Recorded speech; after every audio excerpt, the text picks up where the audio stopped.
What's up guys, Spartan85, welcome back to the channel, and today is a little special video. I'm going to be showing off the Spartan community server, kind of a tour of it.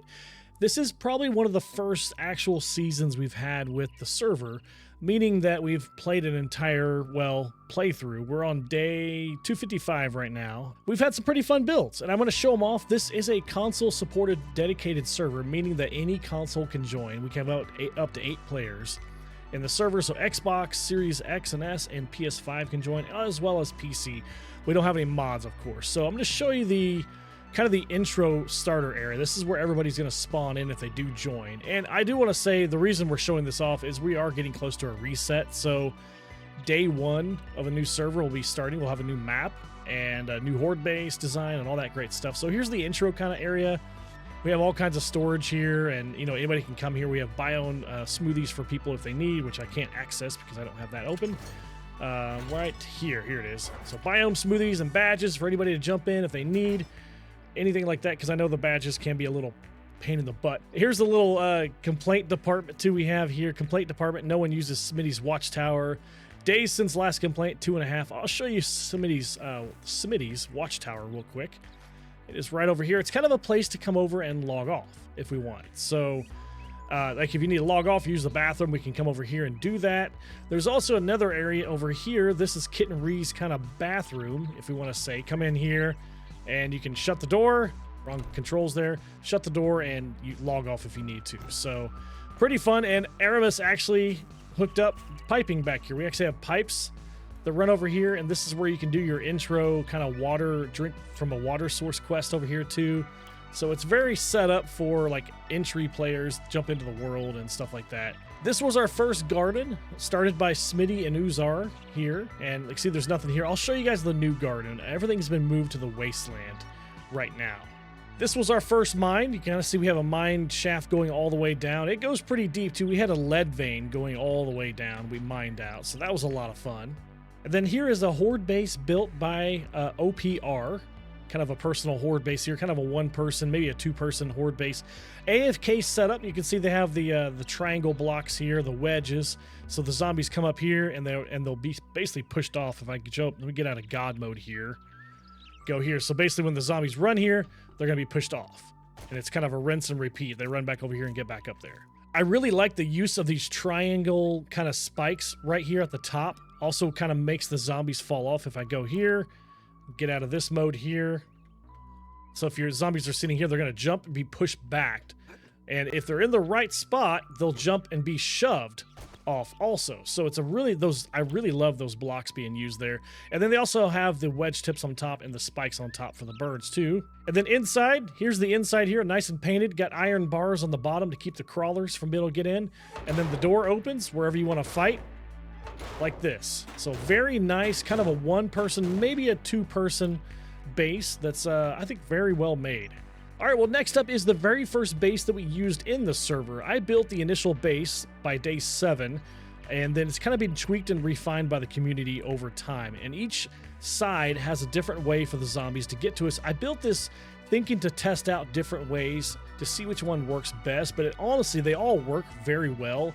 It's all depending on what side the zombies spawn in on, and that's the side they're going to use. So these right here are the blocks. I'll copy, shape, and rotation and then show you. They are the building pole side centered T4 way. You can put these like this and then turn them like that. That's how I did that. You can also just do one way if you want. I did 2 ways because I wanted to be able to have space for 2 people to fight on each little fighting position, and 8 actual fighting positions total.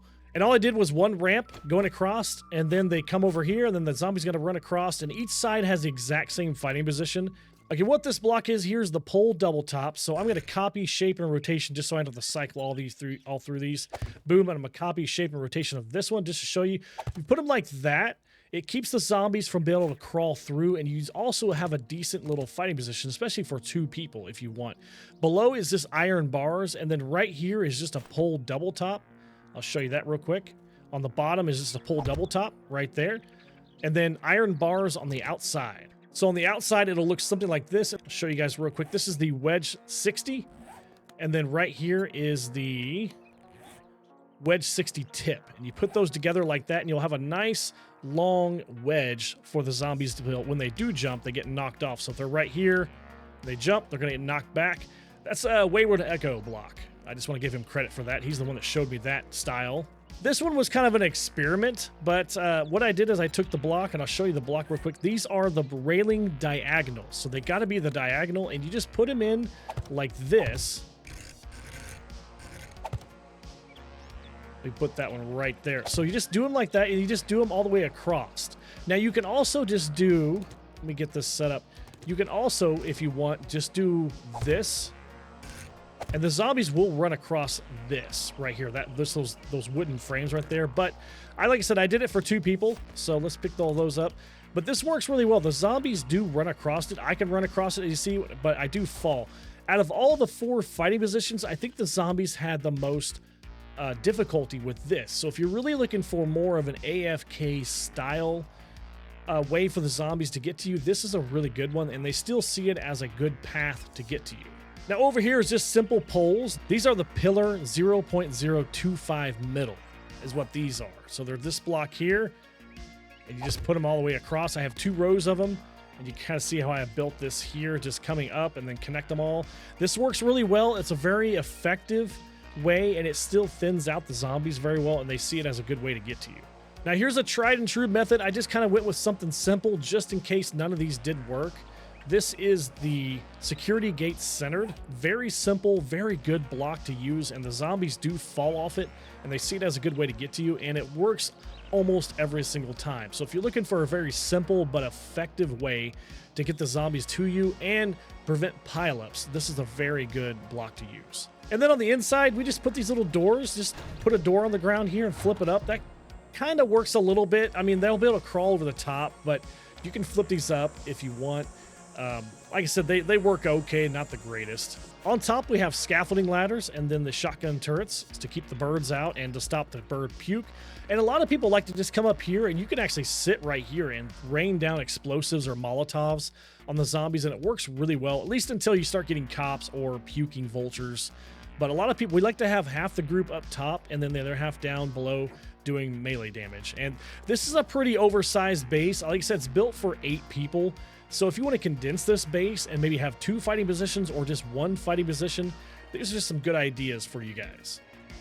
All right, well, next up is the gyrocopter landing pad built by Smitty. And honestly, I'm probably not going to be able to pull this off, but we're going to try. Let me get this angled out just a little bit. I might be able to pull this off. I'm horrible at using the gyrocopter, I'm going to tell you right now. Here we go. Not a bad landing.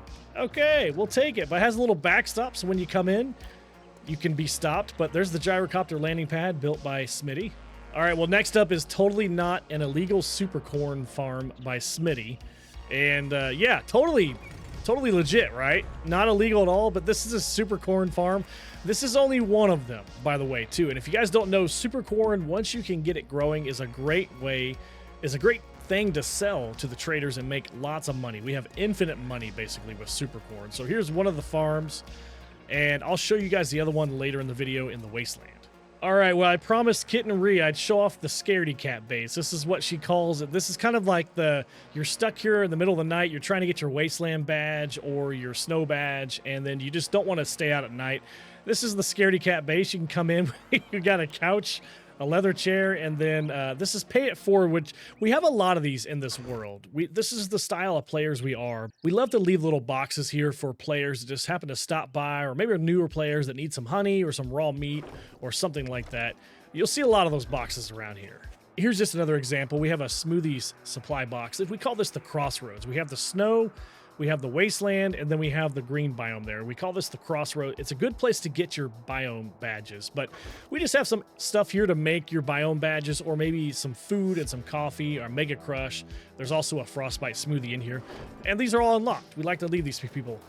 This is my Wasteland bug out shelter, I guess. I built this when I was trying to get the Wasteland badge done, and I had to survive so long in the Wasteland. Actually, it was during a storm, I should say, too. So I have a little toilet here, nothing in there, and I got a little sign there too, so this is kind of like the way to survive the storm. All right, I did say I would show off the other supercorn farm by Smitty. Here it is. Looks like just kind of a normal, I don't know, little pad here. But let's go down into the mine, actually. And here is the supercorn farm. It's about half capacity right now. So this thing, I've seen this thing full, and it's, I don't know if I should show this off or not, but this is Smitty's personal cabin. I call it the stabbing cabin, but here's his little office over here in the back of the supercorn. He's got his bathroom and a sink, and probably don't want to see what's inside his desk. What's his sign say here? Poor farm design. Love Okie Shuffle. That's funny. All right, next up is the actual crafting base built in the Wasteland. This is built originally by Aramis, and it's been added on by the community. So it is designed as like a screamer farm base, and I'll kind of show you why. So here is the entrance that the screamers or any zombies use right here. Yeah, so here's the entrance that the zombies will use. As you can see, they want to go this way. I'm getting shot by the turrets. Let me get back here. But you see, they want to go this way, and they just get electrocuted and all kinds of stuff. So you can see how this would work with a screamer farm. All kinds of noises going off.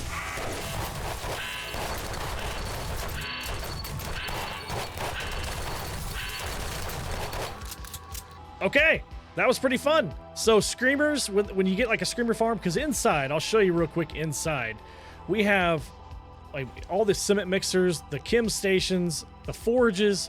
All these are forges right here. So we're going to spawn in a lot of screamers, and you can see all the different boxes we have. I mean, it is massive, and this is the main base. But when you do get a screamer, they'll come up here, they'll spawn in their zombies, and they will see this as a path to get across based on these blocks right here. So right there is the wedge 60 tip right there, and I'll show you guys what it is right there. There it is. And then this one here is that's a half block. Cube half is what this is right here. So put the wedge 60 tips on the bottom and then cubes half going up, and the zombies will view this as a way to get across to you. But they will continue falling. They'll hit the blade traps, the spikes. Good for loot bag farming too. But yeah, you can sit in here all day and farm screamers and don't have to worry about them. They'll just continue to come and keep dropping you loot bags. And then you come up to the top, we have a garden with the solar banks and the battery bank, and then the dew collectors up here. And honestly, this thing over here, this is new. I don't know what this is. I haven't been in the server for a couple days, and somebody has built this floating base, and I wish I knew who it was so I could give them credit. I'm sure they'll comment in the comments. This thing is cool, and I have no idea who built it or how. This is the Sherwood Forest here, all lined with trees. The road is lined with trees here, and that is built by Uzar. Okay, and last but not least, down here, you kind of see it come into focus down here. Here is the Wasteland Horde base, built by Uzar, and most of the community has kind of chipped in on this one too. But I really like this because it's on the right here on this island right here, and it's surrounded by water. So you have these bridges that the zombies have to cross to get over to. Here's where it's built, right in this little lake right here. This isn't a lot of maps. This actual, like, I guess a POI or area right here is on a lot of maps. Good place to build a horde base. Now I will say you might have to put in stairs. You can see Uzar put in stairs along the water because the zombies will go through the water and then they have kind of a tough time getting up. So the stairs really help out a lot. Here's some footage of the actual base here though, just using the poles to get across. Simple stairs getting up, about 14 blocks high, maybe more too, with the poles going across. Electricity right here on the front. And then similar fighting positions what I showed earlier. These are the pole double tops turned around and just iron bars on the bottom. This is a very simple but tried and true way to fight 2.0 zombies. So if you're looking for something that stops the crawler zombies and you can do melee and ranged, it's a great way. You can even throw explosives through it. But inside, we just have a bunch of horde-based supplies, lots of medical, lots of ammo, lots of weapons, workbench, forge, all that great stuff. And then upstairs, similar to the other base, people can come up here and snipe or throw down explosives or whatever they want to do. So it's kind of a multi-tiered base. We have plenty of auto shotguns up here to keep the birds away. So if somebody wanted to be up here and fight and not have to worry about the birds, they can. But if you're just a single player and want a smaller version, you could probably get out this entire section here and then this entire section here and just have this base, these 3 rows, or just do 1 row if you want. You could just have 1 row, and this would be a great base for a single player. You have the stairs coming up. You have the poles going across. They're going to fall. They're not going to go into rage mode. I hope you guys enjoyed this video. I just wanted to show off some of the builds in the community server. So I will be resetting this server here in the next couple weeks probably, and we'll be doing a day one. I'll make an announcement. I'll probably be live streaming in the server. So if you guys are interested in joining, make sure to join the Spartan Army Discord. It's in the description down below. And I hope to see you guys there. Have some fun with you guys. I'll see you guys later. Bye.